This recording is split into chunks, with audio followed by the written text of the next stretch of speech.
মই যেতিয়া যেতিয়া জীৱনত কিছু বাধাৰ সন্মুখীন হৈছো, মই যেতিয়াই কেতিয়াবা কোনোবা কাৰণত জীৱনত ৰৈ যাব লগা হৈছে, মই এটা বস্তুৰ ওপৰত কাম কৰিছো। কাৰণ মই দেখিছো যেতিয়া মই সেই এটা বস্তু সলনি কৰো, মোৰ আকৌ জীৱনটো গতিশীল হোৱা আৰম্ভ হয়। লাহে লাহে সন্মুখৰ বাধাবোৰ নাইকিয়া হোৱা আৰম্ভ হয় আৰু মই আকৌ মোৰ লক্ষ্যস্থানৰ পিনে মই গতি কৰিব পাৰো।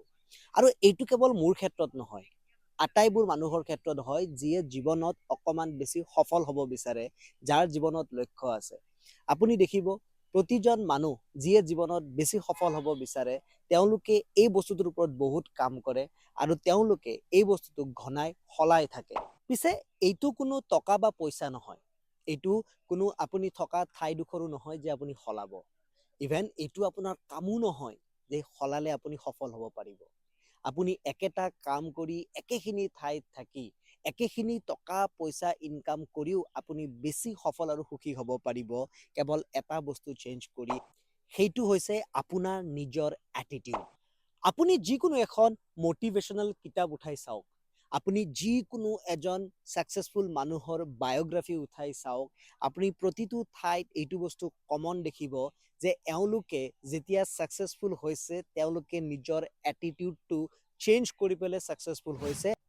যেতিয়া আপুনি এজন বেছি ছাকচেছফুল মানুহৰ লগত নিজক তুলনা কৰি চাব, তেতিয়া আপুনি এইটো বস্তু ডেফিনেটলি দেখিব যে ডিফাৰেঞ্চ মাত্ৰ এটা বস্তুতে আছে, এটিটিউড। ছাকচেছফুল মানুহেও আপুনি যিটো ঘৰত ডাঙৰ হৈছে তেনেকুৱা ঘৰত ডাঙৰ হৈ, আপুনি যিখন কলেজত পঢ়িছে, যিখন স্কুলত পঢ়িছে, তেনেকুৱা স্কুল কলেজত পঢ়ি, আপুনি যিটো ফাইনেন্সিয়েল কণ্ডিশ্যনত আছে তেনেকুৱা ফাইনেন্সিয়েল কণ্ডিশ্যনত থাকিও তেওঁলোকে বহুত বেছি ছাকচেছফুল হৈছে। তো আপুনিও হ'ব পাৰিব যদি আপোনালোকেও তেওঁৰ এটিটিউডটোক এডপ্ট কৰিব পাৰে।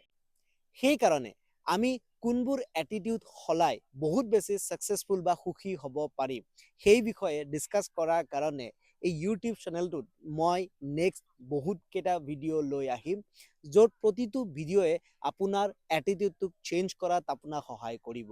গতিকে যদি আপুনি এই ইউটিউব চেনেলটোত এতিয়ালৈকে ছাবস্ক্ৰাইব কৰি ৰখা নাই, তেতিয়াহ'লে সোনকালে ছাবস্ক্ৰাইব কৰি ৰাখক, যাতে নেক্সট ভিডিঅ'টো আপোনাৰ মিছ নহয়।